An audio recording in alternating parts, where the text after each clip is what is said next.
Lesson number 1. Uh-huh. Do your strap underneath the roof rack. Like so. Got it? Put the straps on top.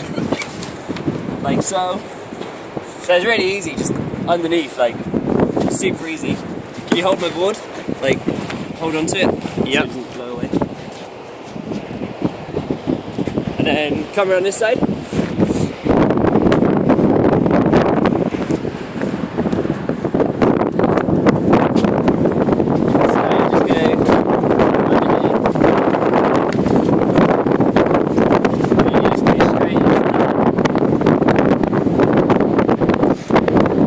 Roof rack strap just goes underneath the roof rack.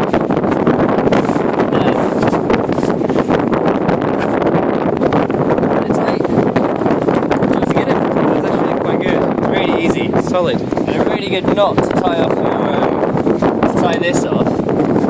You just go round, round, and then from my side, you go underneath it. For more stability. But it just stops this from like banging around, because if you drive with it loose like that, it'll just be bang, bang, bang, bang, bang, bang. Yeah. And it'll just be loud. Just go around under there. But if you want to stick more stuff onto your roof bars, for example, a sail or something extra, would you add extra strap or would you put under the same strap as the board is? No, I'd do an extra strap. Definitely, because you want this like quite tight, you know, like not too tight, but tight enough. That's tight, that's fine. So the But you wind, don't want your sail as tight, because then you crush your sail. I think you should always put your sail inside, because otherwise you do increase your sail and then it breaks. Yeah, you want your sail like inside your car. that's great. Yes. That was a masterclass from Jason Monaco